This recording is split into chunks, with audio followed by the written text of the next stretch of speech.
classic teen films. And you can feel that vibe in moments like Peter rushing to make it to a school event or navigating the chaos of a homecoming dance.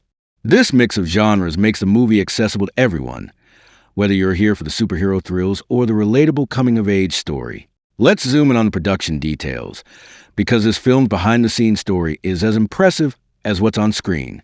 Spider-Man: Homecoming was a collaboration between Marvel Studios and Sony Pictures, a partnership that brought Spider-Man into the MCU after years of standalone films.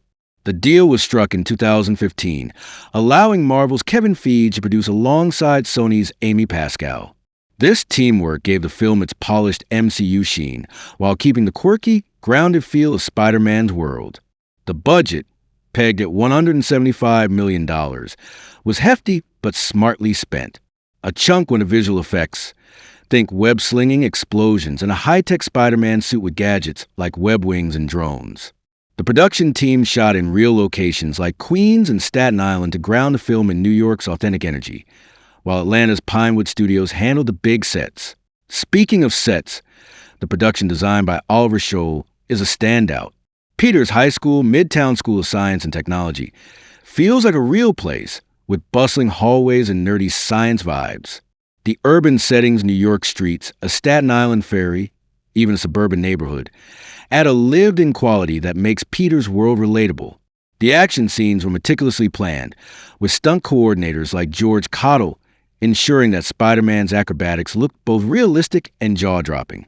Fun fact: Tom Holland, a trained gymnast, did many of his own stunts, adding authenticity to those flips and swings. The team also used practical effects whenever possible, like real web shooters for close-up shots, before layering in CGI for the bigger moments. The visual effects deserve their own spotlight. Led by Digital Domain and other VFX studios, the team created over 1,500 VFX shots. Spider-Man's web-slinging is a highlight. Each swing feels weighty, with physics that make you believe he's really soaring through the city. The suit's tech, designed by Tony Stark, includes features like enhanced lenses and AI, voiced by Jennifer Connelly, a fun cameo for Marvel fans. The VFX team worked closely with what's to ensure every action sequence served the story, whether the tense chase or a massive set piece involving a national landmark. The attention to detail is insane. Watch for the way Spider-Man's webs interact with the environment, sticking to surfaces with realistic tension. Let's talk music, because Michael Giacchino's score is pure gold. The Oscar-winning composer, Rogue One, crafted a soundtrack that's both nostalgic and fresh. The main theme reworks the iconic 1960 Spider-Man cartoon tune into a heroic, orchestral banger that'll give you chills. Giacchino's music shifts seamlessly between playful, youthful melodies for Peter's high school moments and epic, soaring tracks for the action scenes. The soundtrack also includes licensed songs like the Ramones' Blitzkrieg Bop and the English Beats' Save It for Later, which add a retro-cool vibe to key scenes. The music perfectly captures the film's energy, making every moment feel alive. Now, let's shine a light on the cast again, because they're a huge reason this movie works.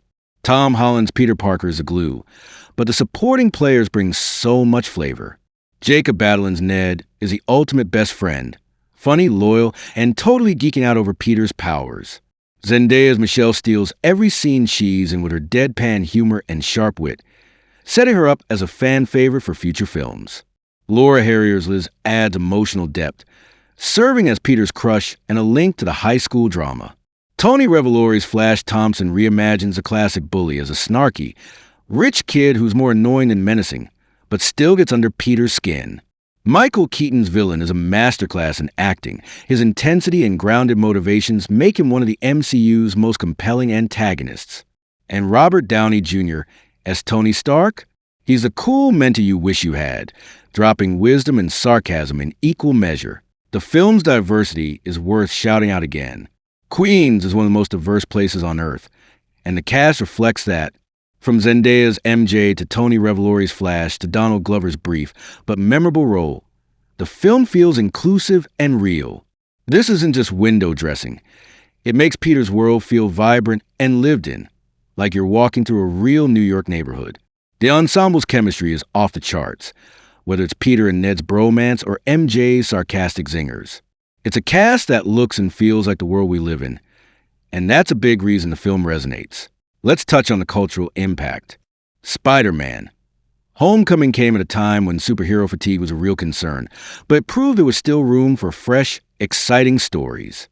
It reinvigorated the Spider-Man franchise after the mixed reception of the amazing Spider-Man films.